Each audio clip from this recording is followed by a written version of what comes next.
नमस्कार, आप देख रहे हैं एसपीएन 9 न्यूज। बिहार विधानसभा चुनाव के नतीजे आने के बाद सूबे में एनडीए की सरकार बन गई है, लेकिन अभी तक कैबिनेट विस्तार नहीं हुआ है। ऐसे में अब कैबिनेट विस्तार से पहले ही राज्य की नीतीश कुमार की राष्ट्रीय जनतांत्रिक गठबंधन सरकार में सब कुछ ठीक नहीं चल रहा है। भारतीय जनता पार्टी और जनता दल यूनाइटेड के बीच कैबिनेट विस्तार को लेकर खींचतान चरम पर है। विधानसभा अध्यक्ष का पद लेने के बाद अब बीजेपी मंत्रियों की संख्या भी ज्यादा मांग रही है। इसी बात को लेकर एनडीए में गांठ मोटी होती जा रही है। बीजेपी का तर्क है कि सरकार में पार्टी की मंत्रियों की संख्या हर हाल में ज्यादा होनी चाहिए। भले ही विभागों की संख्या बराबर रहे, लेकिन मंत्रियों की संख्या हर हाल में बीजेपी की ज्यादा हो। बीजेपी का शीर्ष नेतृत्व इसी आधार पर अड़ा है। यही नहीं, विधान परिषद की मनोनयन वाली और विधानसभा कोटे की सीटों पर भी ज्यादा हिस्सेदारी मांग रही है। बिहार विधानसभा में सदस्यों की संख्या 243 है। इस लिहाज से सदस्यों संख्या के आधार पर 15% विधायक मंत्री बन सकते हैं। बिहार कैबिनेट में मुख्यमंत्री सहित 36 सदस्य शामिल हो सकते हैं।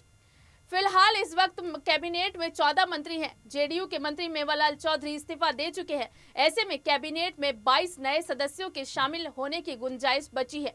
वर्तमान में बीजेपी के साथ जेडीयू के 5, हिंदुस्तानी आवाम मोर्चा और विकासशील इंसान पार्टी के एक मंत्री हैं।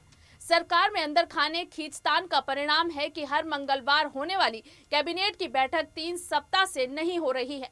कई अहम मामलों में निर्णय लंबित हैं। कोरोना काल और विशेष परिस्थितियों की बात छोड़ दें, शायद ही कभी ऐसा मौका आया हो जब 3 हफ्ते तक कैबिनेट की बैठक नहीं बुलाई गई। एनडीए के शीर्ष नेताओं के बीच खींचतान को लेकर तरह तरह के तर्क दिए जा रहे हैं। नई सरकार बनने के बाद 17 नवंबर को रस्म अदायगी वाली कैबिनेट की बैठक हुई थी। तब से अभी तक कोई बैठक नहीं हुई। बिहार बीजेपी के इतिहास में पहली बार ऐसा मौका आएगा जब एनडीए में बीजेपी विधानसभा के बाद विधान परिषद में बड़े भाई की भूमिका आने को बेताब है। विधान परिषद में अभी 18 सीटें खाली हैं। खाली सीटों में 8 से 10 सीटें बीजेपी मांग रही है। अभी तक विधान परिषद के कोटे में बीजेपी को अधिकतम मनोनयन कोटे में 5 सीटें ही मिली हैं। विधानसभा कोटे की बीजेपी की 2 सीटें खाली हुई हैं। देश और दुनिया से जुड़ी ताजे तमाम अपडेट्स के लिए आप जुड़े रहिए हमारे साथ। और अगर आपको हमारा ये वीडियो पसंद आया है तो इसे जल्दी से लाइक, शेयर एंड कमेंट कर दीजिए और हमारे चैनल एसपीएन 9 न्यूज को भी जल्दी से सब्सक्राइब कर लीजिए।